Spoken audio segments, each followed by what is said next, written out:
All right, we are on the 8.1b page of your review packet for 8.1 to 8.3.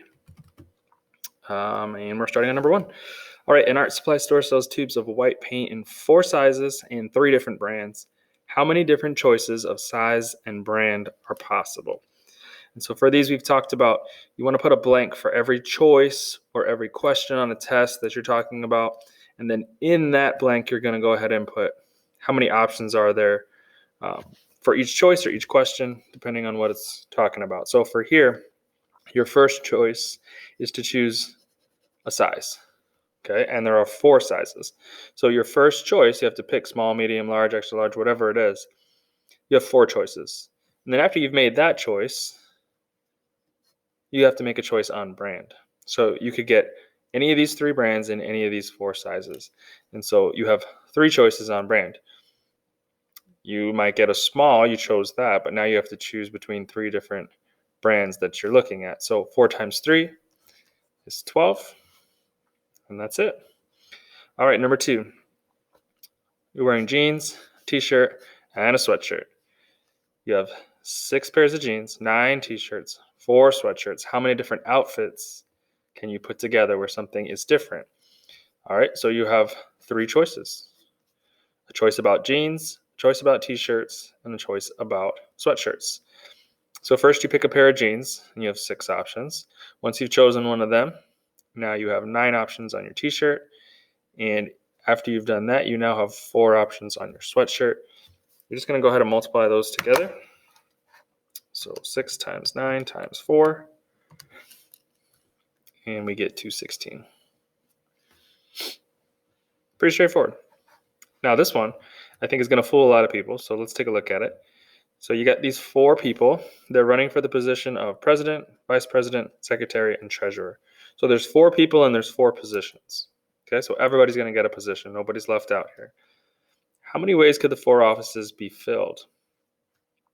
So when you talk about president, any one of them could be chosen. And then vice president, any one of them could be chosen, so on and so forth. But we got to be careful here. So when we make these choices, we have to consider that when we make our next choice, one of the candidates is no longer available. So when we pick our first person for president, let's say, you have 4 people. When I now go to choose vice president, though, I don't have 4 people because one person's out. I can't have the same person for president, vice president, secretary, and treasurer. It needs to be a different person. So like if we're talking about combinations on a lock, right, your first number can also be your second number.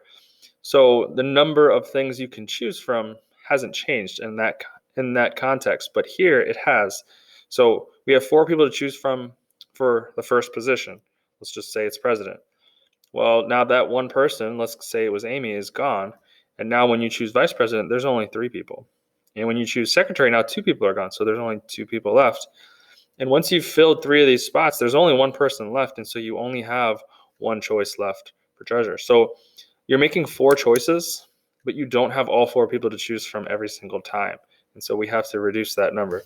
So it's 4 times 3 times 2 times 1. And so there are 24 different ways that we can fill these positions.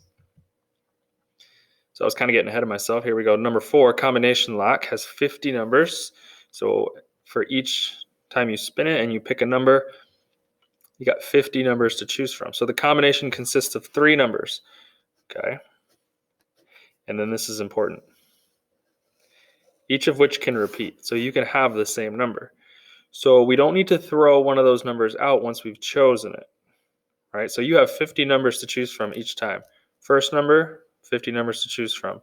Now, if you couldn't use the same number, you'd have 49. But it says you can repeat the number. So you pick your first number. Your second number can be the same. So you have 50 numbers to choose from. And then the same thing for the third. Write your answer in exponential form. So you're multiplying 50 times itself 3 times. That is 50 to the third power. And then when they say base 10, that just means get the actual number. So 50 raised to the third.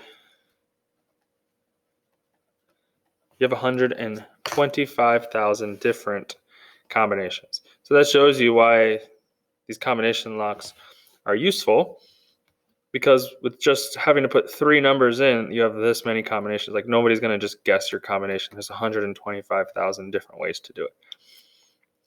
All right, number 5, last one on this.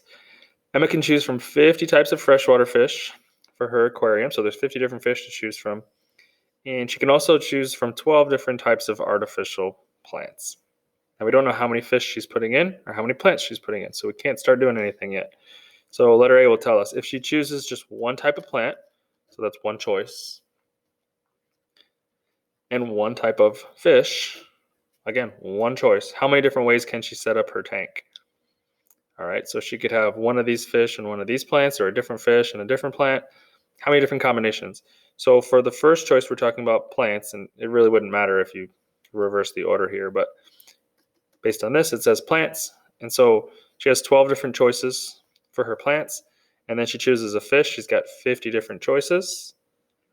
We're going to go ahead and multiply 12 times 50. And that's 600. So there are 600 different ways she can set up her tank. And now we want to write that in scientific notation. So remember to do so. You move the decimal till right after the first digit. So this is 6.0. If you just put 6, that's fine too.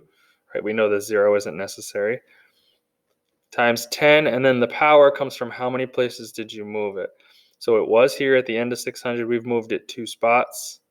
So it's to the second power. And remember, you can always double check these. So 6.0 times 10 raised to the second. Sure enough, I get 600. And so I know that this is correct.